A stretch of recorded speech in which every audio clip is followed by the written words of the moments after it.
sœurs dans le Seigneur, Shalom. Nous célébrons aujourd'hui les 33e dimanche du temps ordinaire. En ce dimanche, le Seigneur nous invite à travers la parole des talents, savoir fructifier les dons qu'il nous a donnés ou les dons qu'il ne cesse de nous donner tous les jours. Écoutez cet évangile de Saint Matthieu au chapitre 25e, 14e, 30e verset. En ces temps-là, Jésus disait à ses disciples cette parabole. C'est comme un homme qui partait en voyage. Il appela ses serviteurs et leur confia ses biens. À l'un, il remit une somme de 5 talents. À l'autre, 2 talents. Au troisième, un seul talent. À chacun selon ses capacités. Puis il partit. Aussitôt, celui qui avait reçu les 5 talents s'en alla pour les faire valoir et en gagna 5 autres. De même, celui qui avait reçu 2 talents a gagné 2 autres. Mais celui qui n'en avait reçu qu'un alla creuser la terre et cacha l'argent de son maître. Longtemps après, le maître de ses serviteurs revint, il leur demanda des comptes. Celui qui avait reçu 5 talents s'approcha, présenta 5 autres talents et dit, « Seigneur, tu m'as confié 5 talents, voilà, j'en ai gagné 5 autres. » Son maître lui déclara, « Très bien, serviteur bon et fidèle, tu as été fidèle pour peu de choses, je t'ai conféré beaucoup. Entre dans la joie de ton Seigneur. » Celui qui avait reçu 2 talents s'approcha aussi et dit, « Seigneur, tu m'as confié 2 talents, voilà j'en ai gagné 2 autres. » Son maître lui déclara, « Très bien, serviteur bon et fidèle, tu as été fidèle pour peu de choses, je t'ai conféré beaucoup. Entre dans la joie de ton Seigneur. » Celui qui avait reçu un seul talent s'approcha aussi et dit, « Seigneur, je savais que tu es un homme dur. Tu moissonnes là où tu n'as pas semé, tu ramasses là où tu n'as pas répandu les grains. J'ai eu peur et je suis allé cacher ton talent dans la terre. Le voici, tu as ce qui t'appartient. » Son maître lui répliqua, « Serviteur mauvais et paresseux, tu savais que je moissonne là où je n'ai pas semé, que je ramasse le grain là où je ne l'ai pas répandu. Alors, il fallait placer mon argent à la banque, et à mon retour, je l'aurais retrouvé avec les intérêts. Enlevez-lui donc son talent et donne-le à celui qui en a 10. À celui qui a, on donnera encore, et il sera dans l'abondance. Mais celui qui n'en a rien se verra enlever même ce qu'il a. Quant à ce serviteur bon n'a rien, jetez-le dans les ténèbres extérieures.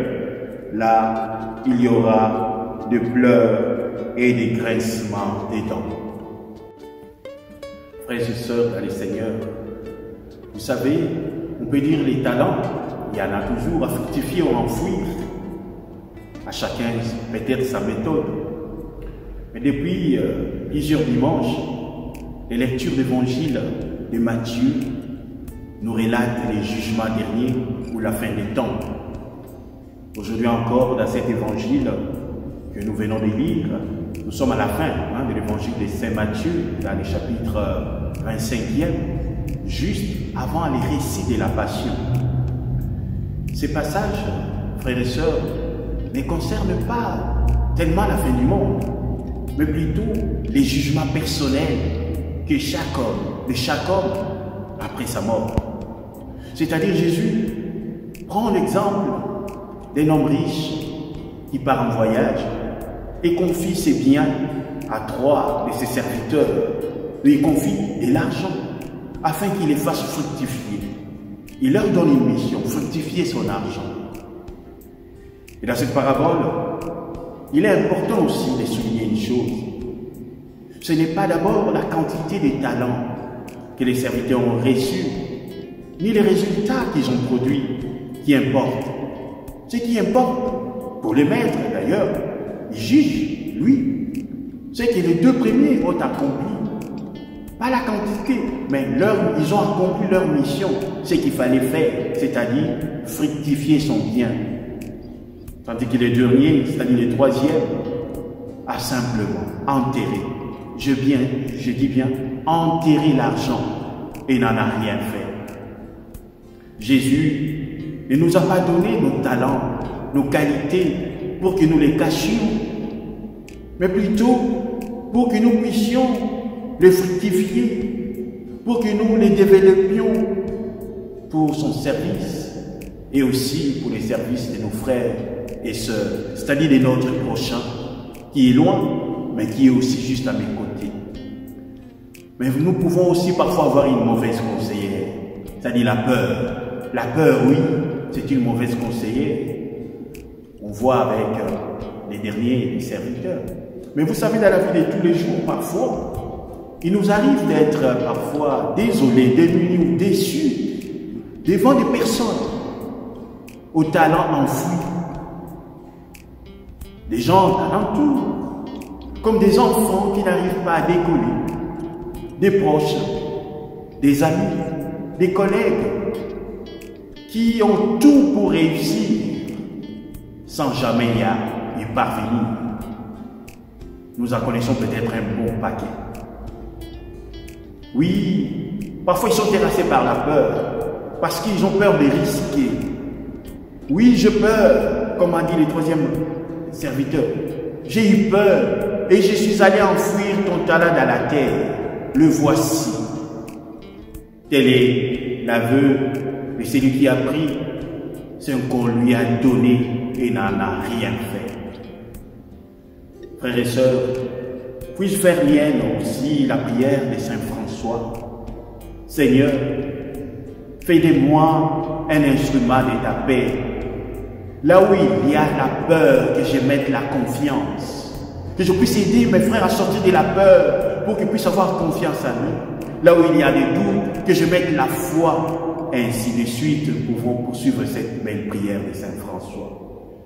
Puis-je porter aussi aujourd'hui, dans ma prière, ceux qui ont l'habitude de creuser la terre pour cacher ce qu'ils ont reçu. Je demande pour eux la grâce de savoir affronter la réalité de la vie, savoir parfois risquer, car qui ne risque rien n'a rien, dit-on. Mais ces risques doivent être réfléchis, pondérés et médités. Je porte ça dans la prière aujourd'hui et je te demande aussi de porter cela dans la prière. Mais vous savez, mes frères et sœurs, heureusement, nous avons un talent commun à nous tous. Vous savez lesquels? Les talents de l'amour. Cette page d'évangile doit aussi être lue à la lumière de tous les restes de l'enseignement de Jésus, autour de l'amour, les biens à construire, le bien à faire, dans la gratuité, ainsi de suite. Quels sont les talents, les trésors que Jésus apprécie le plus? Ceux qu'il veut que nous puissions développer dans notre vie. Oui, comme je l'ai dit, Jésus nous demande d'abord d'aimer Dieu et d'aimer l'autre, les prochains. L'amour que nous avons dans notre cœur est un talent que nous avons tous, un talent commun et le talent le plus important, je pense. Et nous pouvons faire grandir cet amour. Jésus nous demande de vivre d'amour, de respirer d'amour, de marcher d'amour. C'est notre vie. Et cela se manifeste de nombreuses manières plutôt, par la douceur, l'humilité, le pardon, les services, la miséricorde et ainsi de suite. En fait, il suffit de peu de choses pour être heureux, peu de choses pour être fidèle, peu de choses pour aimer. Et c'est au nom de ces talents communs à fructifier, bien sûr, mes frères et sœurs, que Jésus nous dira: très bon serviteur et fidèle, tu as été fidèle pour peu de choses, entre dans la joie de ton maître. Alors personne, mes frères, personne n'a le droit d'enfouir son talent d'amour, ni les confiner. les frères et sœurs, mettons-nous au boulot. Mettons-nous au boulot pour fructifier. N'attendons pas d'avoir beaucoup pour fructifier. Fructifions à partir de peu que nous avons, à partir de peu que Dieu nous donne, à partir de peu que nous pouvons donner aux autres.